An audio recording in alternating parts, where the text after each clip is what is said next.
গোমাংস উদ্ধারকে কেন্দ্র করে উত্তপ্ত শিলচর তারাপুরের মদনমোহন রোডে উপজাতি অধ্যুষিত এলাকা থেকে গোমাংস উদ্ধারকে কেন্দ্র করে চাপা উত্তেজনা বিরাজ করে শহরে বজরং দল সহ স্থানীয় জনগণ শিলচর তারাপুর পুলিশ ফাঁড়ি ঘেরাও করে প্রতিবাদ করেন।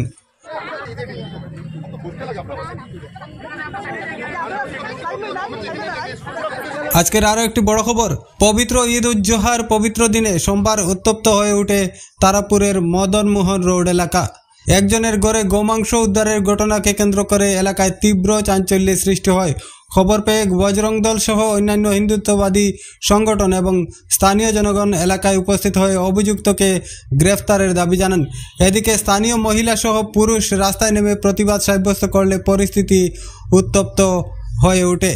খবর পেয়ে সদর থানার ওসি ও কাছাড়ের অতিরিক্ত পুলিশ সুপার সুব্রত সেন ঘটনাস্থলে উপস্থিত হয়ে বস্তাবন্দি গোমাংস উদ্ধার করে এলাকার তিনাং রংমাই ও চামলাকপো রংমাই নামের দুজনকে গ্রেপ্তার করলেও মুখ্য অভিযুক্ত পালাতে সক্ষম হয়।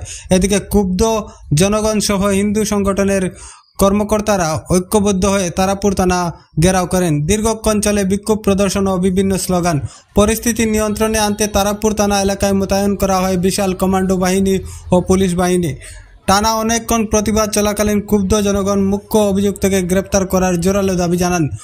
ঘটনার খবর পেয়ে তারাপুর থানায় উপস্থিত হন শিলচরের বিধায়ক দীপায়ন চক্রবর্তীও। তিনি সংবাদ মাধ্যমের মুখোমুখি হয়ে বলেন, ওনারা খবর পেয়েছেন যে তারাপুর আগে পিএল রোড বলা হতো, এখন এটা মদনমোহন রোড নামে আমরা জানি। এই মদনমোহন রোডে আমরা গরু স্লটারিংয়ের আমরা খবর পেয়েছি। এই খবর পেয়ে বজরংদলের ভাইরা এখানে এসে উপস্থিত হয়েছেন। ওনাদের ভাষ্য অনুযায়ী তারা হাতে নাতে এই বিষয়টাকে ধরেছেন। ধরার পর স্লটারিং যে হচ্ছে সেটা তারা দেখেনি, কিন্তু গরুর মাংস বা গরুর বিভিন্ন জিনিস এখানে একটা বস্তার ভেতরে ঢোকানো হচ্ছে, তারা সেটা দেখতে পেয়েছেন। সাথে সাথে পুলিশের সাথে কমপ্লেন করেছেন। আর যে বাড়িতে ঘটনা হয়েছে ওই বাড়ির যারা ছেলেরা ছিল তাদেরকে ধরার জন্য পুলিশকে তারা রিকোয়েস্ট করে, কিন্তু পরবর্তীকালে এই পুলিশ সেটাকে গিয়ে উদ্ধার করেছে। কিন্তু এই মুহূর্তে সেটা ঘেরাওয়ার ব্যাপার না, ওনাদের আর্জি নিয়ে এসছেন যে যারা এই কাজগুলো করেছে ইমিডিয়েটলি তাদের পানিশমেন্ট হতে চায়, তাদেরকে অ্যারেস্ট করা দরকার। ঘটনা আমার ঘরের উপরে ঘটনা হবো, এখানের মধ্যে অবৈধভাবে আমরা গোমাতারে হত্যা করার, তখন এটা হইল মদনমোহন লেন। তখন আমরা লগালগ ইনফরমেশন আমরা তারাপুর থানার ইনচার্জ স্যারে দিছি। ইনচার্জ স্যার আইসন আমার পরে তারা জিনিসটা বার করছেন। বার করার পরে যে আসামিটা আসলো, যে গোমাতারে এরকম হত্যা করছে, এই আসামিটা স্যারের সামনে আসলো। স্যারে তারপরে দুইটা মানুষে তার বাবারে আর তারা উঠে আনছেন। স্যারে আইয়া কইরা যে ছেলেটা বাকি গেছে। আজকে এই লোকাল পাড়ার মানুষরা আমরা এখানে আইসন চার তারার সামনে, আমরা তারপরে ডাকছেন কইছেন যে মেইন আসামি তারা যদি আজকের ভিত্তিতে মানে যদি ধরা না হয়, তে লোকাল যে এই এরিয়ার মানুষরা তারা বৃহত্তর থেকে বৃহত্তর আন্দোলন করব। আর যেহেতু স্যারের সামনে আসামিটা আসলো, পরে আসামিটা বাকছে, যদি এই আসামি অ্যারেস্ট না হয়, এরপরে যদি কোনো ইনসিডেন্ট হয়, এটা সম্পূর্ণ দায় থাকবো আমরা ইনচার্জ স্যারের উপরে।